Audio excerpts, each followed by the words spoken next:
So I'm here with Justin Johnson of Mortgage Science in Roseville, California, and I am wanting to talk to him about how he feels the importance of contract processing is. And Justin Johnson, I've known you since probably, I guess, around 2014. Does that sound about right? Yeah, about right. Yeah, so we've been working together all that time. And so you have worked with J&J Processing one-on-one, correct? Correct. Yep. Okay. All right. So I want you to tell me, tell me a little bit of your history in this industry first. Wow, we need a long time to talk about that. Okay, no, just kidding. So, been in the mortgage banking industry for years, and then went back to the broker world. And obviously, the broker world has more options and different ways you can work loans and the systems and things like that. More where you can select the way you want to work versus working for a big corporation. So I think that's why we met in the first place, is because I wanted to use a company to provide contract processing services versus the company that I would work for or somebody hired internally. Yes. Yep. So what did you find? So you've worked with in-house processing and you've worked with contract processing. Tell me some of the pros and cons of both.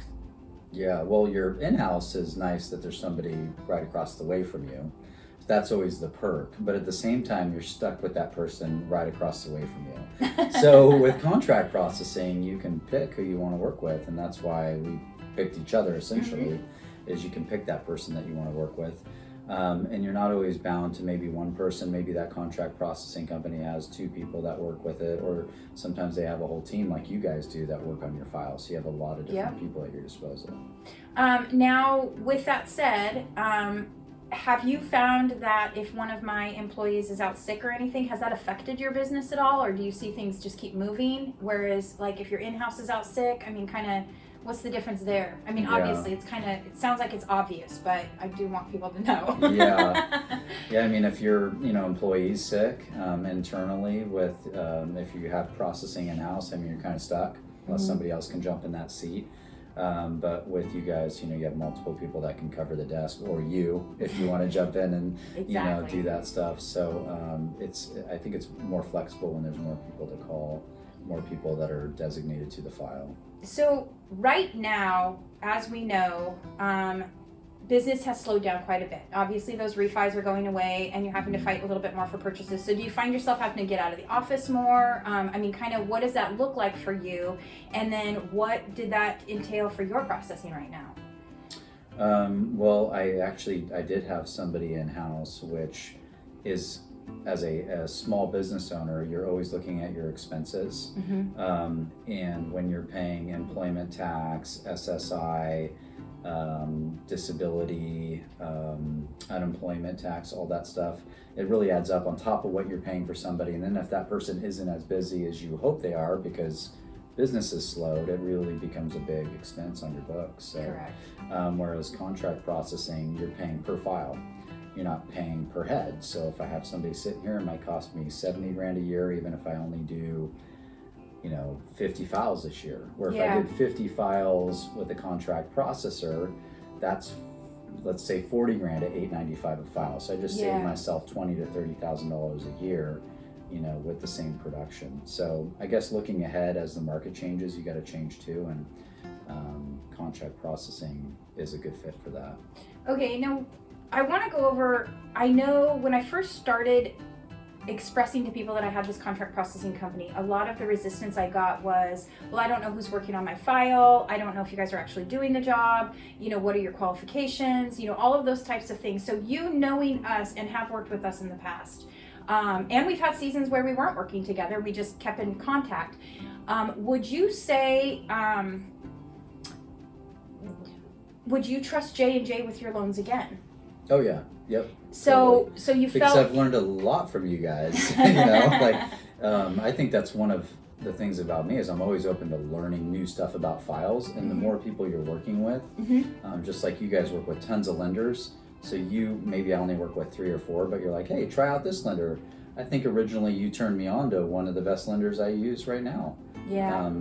Several years ago. So it's the back and forth, I think, of knowledge that really helps. And then you guys know how to move files through different systems, where if I'm just trying to do that myself and I've never worked with this bank or this bank, it's going to take me so long to disclose on that file, order an appraisal if I even have an AMC login. Yeah. Can I pay for the appraisal? I don't know, because I've never worked with this bank. But do I have to wait for them to sign disclosures? Is disclosure in their junk mail? Can I send them a link? All these different hoops you jump through that you guys have already done before. So yes, we have. That's the thing, is you guys already know that side of it. Well, and the wonderful part about that too on our end is we're every day getting introduced to new lenders too, and they have new systems and they have this and that, and it just makes us that much better. I mean, it just, like you said, I feel like the exposure that we get to the different brokerages that we work with, to the different lenders that we work with, to even some of the retail and the correspondent, all of those things just makes us a better tool bag. And we want to share that tool bag. We want to help people do better in this industry.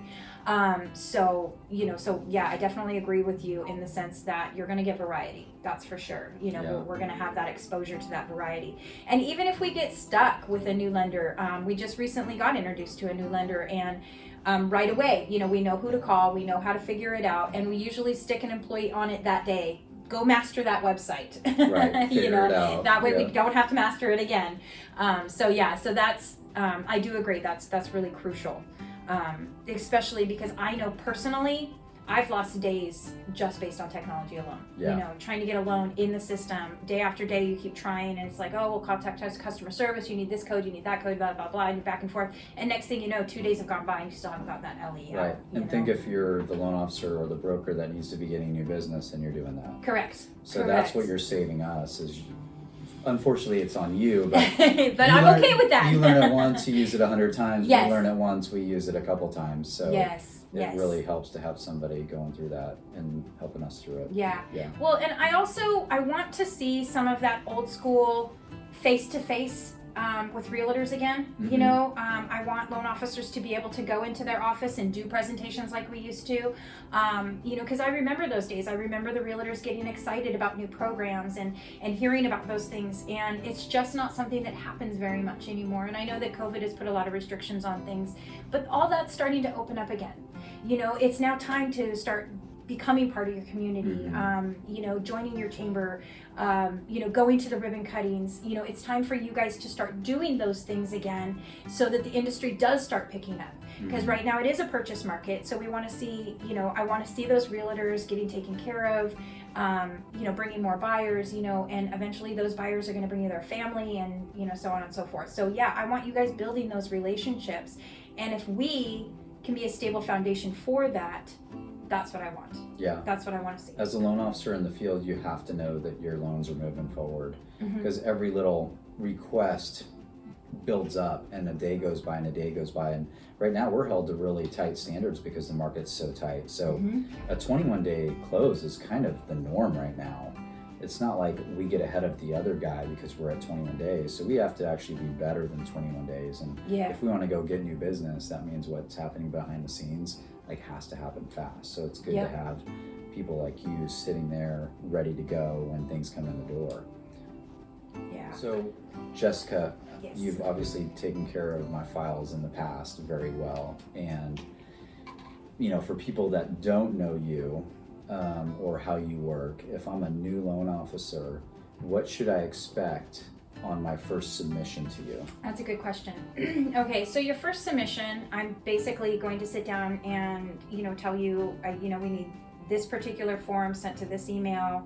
You upload the borrower's documentation here, and what you're going to expect is within the first day of receiving that file, number one, you're going to get acknowledgement that it was received right off the bat. We're going to, hey, we've received your file. We're going to look it over either today or, within 24 hours, but usually same day. First thing I'm going to do is open it up and just kind of skim it over to make sure that I have the basics. Do I know who escrow is? Have you picked the program? Is there a property? So just the basics to make sure that we can at least get started on that file. I'm going to start diving into it. I'm going to start requesting fees from escrow if they're not already there. I'm going to make sure that I have an understanding, okay, it's going to this lender. Have I worked with them before? Do I have the username and password? Because when I dive into that file, I want to make sure that I can move from point A to point B with as seamless as possible. So I'm going to scrub it really tight, And the files do come to me first. I have a couple of people in setup, and then we've got a couple of people in conditions to closing.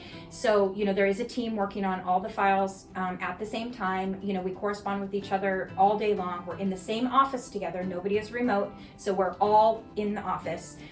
Everybody's Nobody's overseas. Nobody's overseas. Nobody's overseas. We all are responsible for answering the phones. We're all responsible for returning the emails. There's not like a seniority happening there. We're all part of the team.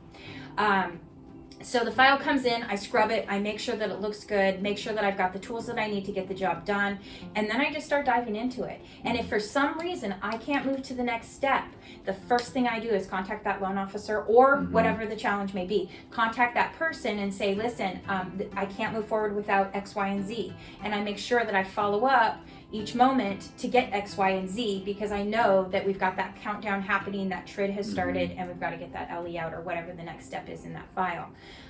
So I scrub it in the sense that I'm just double checking what you're doing. I'm hoping that there might be a cover letter if there's anything going on in the file that they've let me know about. If there isn't, or if you have any questions, I'll just sit down and have that conversation with them, pick up the actual phone and talk to a human, send an email for follow-up. And then, we just push forward from there. If for some reason we need something from the client and the loan officer has told it's okay to email them, then we can email them direct. If the loan officer wants to, talk with the borrower and we're just reaching out for third party, that's totally fine. That was going to be my next question. If you guys reach out, if I say yes, you can contact the borrower, you guys will call them right Absolutely, away. Okay. yes. We'll call them, we'll email them, we'll introduce ourselves first via email. We always like to do that. The loan officer's in it, hello, we're the processing team working on your file with XYZ broker. It's great to meet you, here's a few things we may need from you, or just, hey, here we are. Usually our first contact with the borrower, to be honest, is either when the disclosures have gone out, we kind of let them know, or it's when we receive that conditional approval. And then we reach out and we say, okay, you've been conditionally approved, here are the conditions we need. Now, we don't just cut and paste them from the approval, because the borrower's never going to be able to read that. We use our experience in putting it into layman's terms, because we do want that email to be clear to the borrower. We want them, number one, to know that we are just here to help their broker, and that number two, we're asking for these things, but we're here to work with you. Yes, we know that this can be a little bit cumbersome for each borrower.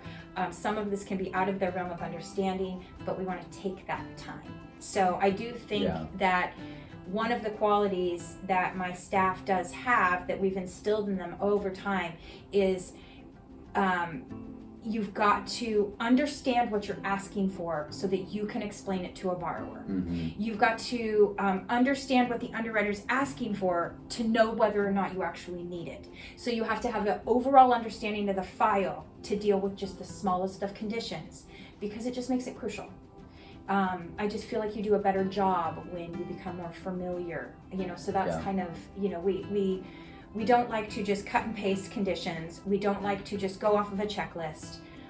We don't like templates. My office knows I don't like templates, because you get stuck and you're not paying attention, and that's when mistakes happen. I want each file to have its attention that it needs. I want each checklist for each file. I want the name on the checklist. I want you to go down that checklist for that specific file, because I think that each one of them needs their own attention. Yeah. I mean, from my perspective, not being a brand new loan officer, if I go back to being an experienced loan officer, the beginning of a transaction is important because the client gets the good feel. The end of the transaction's good because the client's closed and they're happy and we did a good job. But really where you have a client come back to you is the middle of the transaction, because they remember how easy, tough, or cared for that was. And if I just send them a templated, hey, get me your last 2 months bank statements, sourcing any large deposits, anything over 25% of your gross monthly income, and I need that tomorrow. I mean, it's just sounded like womp. Hey Joe, I really appreciate you working hard for me. Yeah. Can you please shoot me your April Bank of America statement ending in 032? Yep. And that's the kind of care that you guys take with them. That way they remember the experience in the middle of it when we asked for everything except their hair sample to be a good one. Yes. So that's what I feel like I've taken care of in my career, is the middle of the file, and you guys have done that as well with me. So I think that's important, where loan officers think about the beginning and the end a lot, but the middle is actually crucial. Really and and we are finding that, I really like how you put that, I really do, because we are finding that the middle is where you can muck up the waters really bad. You know, because if you didn't handle the beginning well, and you didn't, I don't want to say listen to your processor, but you didn't heed the warning of your processor, and then the middle's going bad, and now you're angry, and the borrower's frustrated, nobody's winning. And and unfortunately, I have a few files like that happening right now. You know, where we kind of gave the loan officer a heads up. You know, you're going to have to deal with this. This is going to come up, and now it's coming up, and they're acting surprised, which is fine. We're still going to work through it. We're still going to be nice to the borrower. We're still going to pedal through it. But the borrower's very frustrated because he thought that this was dealt with. You know, so it's kind of one of those things where it is about how you ask. And it's also, you know, taking good notes, because you don't want to supply us bank statements and then have us go ask for those bank statements again. You know, so I also instill upon the team, tear that file up. That's why you've got to be familiar, knowing what was submitted, because sometimes the underwriter does miss things, and you don't want to bother your client like, well, I already gave that to Justin, I already gave that to Jessica, I already, you know, you don't want your borrower to say that. I've heard it. yeah. I mean, we've heard it and they've been wrong, but you know, to hear it and then have them be right it's frustrating. It is frustrating, and you know, and I mean, stuff happens. It just does. But we want to avoid that as much as possible. You know, so we do have those checks and balances in place. So you know, the middle of the loan is very important. I really like how you put that. So, and then if I take off my experience hat and put on my beginner hat again, probably one of the more important things for a broker is controlling their expenses. How do I pay you, or how does the client pay you, and what are the rules surrounding that? Okay, good question. So we get paid through escrow. Now, we are a fully licensed brokerage. So what that means is we are a third-party processing company with our own NMLS. So we literally send an invoice, and as long as our processing fee was disclosed on the loan estimate, there's no problems us getting paid through escrow when the loan closes. So would that be part of my broker comp or separate from my broker comp? Separate from your broker comp, over and above your broker comp. As long as I disclose it. As long as it's disclosed. If it was never disclosed on the loan estimate, you cannot charge third-party processing to your client. And in that case, we can send you an invoice after closing, which we do have a lot of brokers that do that. So I don't pay up front for... No. Okay. No. You will not pay up front. front. What if we don't close a file?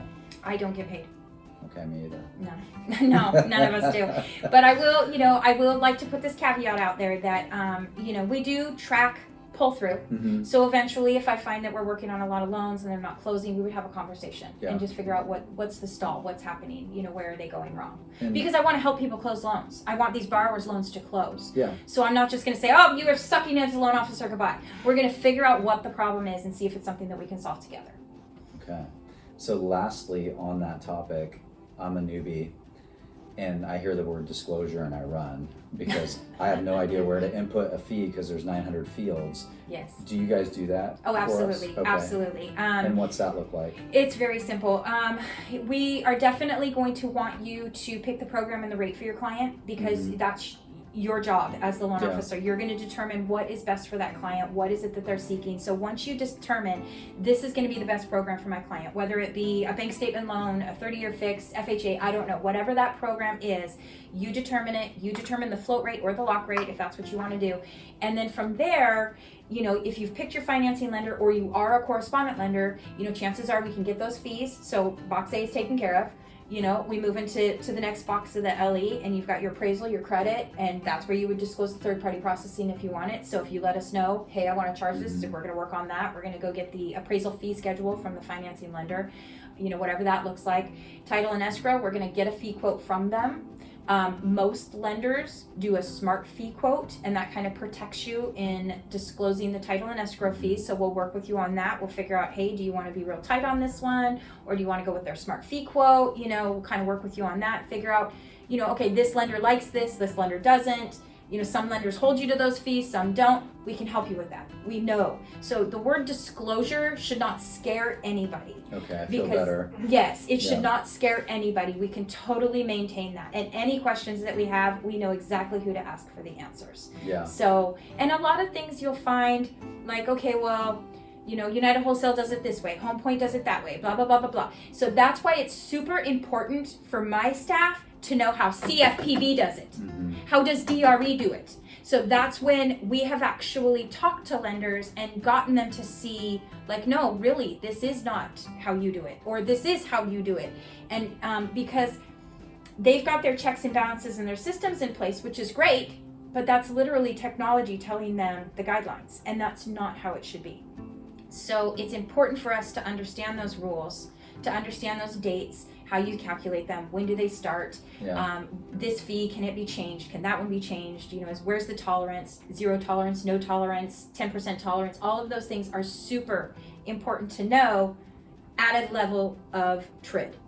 That way, when the lender says, oh, well, we do it this way, you'll know whether that's right or wrong. Yeah. So good topic. You mentioned the bad word, 4-letter word CFPB, and 3-letter word DRE. So when we're all done with the file, can you tell me about what I should expect as a broker? Well, as a broker, I would actually have a conversation with you as to what do you expect. So, for example, we have one brokerage office that we work with right now, and they use Calex Point Central. Mm-hmm. So we have access to log into their Point Central. So when we're updating that point file, their system is getting updated automatically. So our point file is going to be accurate at closing to where they can pull their mortgage call report. As far as the documentation, they have provided to us, this is what we expect on a closed file. So for that particular brokerage, at the end of the month, we make sure that they have all their closed files based on their list of how they like them and the stacking order that they want them. It's a little cumbersome, but I understand where they're coming from and I respect that. So my team works on getting that closed file exactly like they like it. We have another one that the only thing they ask of us is, to make sure that we have the documentation in the file along with the signed note, a couple other little things. So I'm asking you as a broker, what do you expect from the closed file? We, as a contract processing company, if you're a newbie and you don't know, then I can sit down with you and I can say, listen, these are kind of some of the things that are going to be looked for in your file, and then we can help you make sure that those things are in there. So that's kind of what my staff does. When that loan closes, we have little tags where we track the files, on this on a board. So when that loan closes, we have that tag in our hands and it's given to the person who closes them out. She goes into that file and she makes sure, is my signed note in here? Are my lender signed disclosures in here? Is my appraisal in here? Was it ordered in time with my intent? So we're just doing those quick checks and balances for you to make sure that it's all there. We've got it all packaged up. We can give it to you in a shared folder, all securely. We can hang on to it for you, whatever the case may be. We can get that to you. However your filing wants to be. I will tell you, it's probably easier to tell you the things we don't do. T-Box? No, we don't do Transbox anymore. That's funny because I mentioned that on one of my other videos. But we don't lock your rates and we won't pick your programs, as we discussed. We don't, we don't pick your programs, we won't lock your rates. And we try to not stay on the phone with the realtors. We want that to be your guys' relationship. Yeah. We want you guys to build that. So other than those few things, we're pretty much going to handle the file as you would want us to. So if you say to me, when the file's closed, I want X, Y, and Z in there, we're going to do that. We're going to make sure that you have the information to where you can pull your own mortgage call report. We're not going to do that for you, though, because that's a lot of software. Yeah. And then we have one brokerage company that uses a different software than Calex Point. He uses Arrive, and so we're actually able to log into his software. So that's another thing that I want people to understand is we're not tied to one way of doing things. We do, what's the word I'm looking for? Adapt. Yes, we adapt to something that works for your team. Yeah. So we're not opposed to that. Yep. Justin, it was really good meeting with you. I mean, gosh, we've been working together for a long time, but more than that, you are really a good friend to me. So I do want to just thank you for this time. Thank you for letting people know, the benefits of J&J processing. Yeah, well, likewise, and if anybody ever has any questions, they can call me for a reference. So. Awesome. Yeah. All right. Cool. Thank you. All right. Thank you.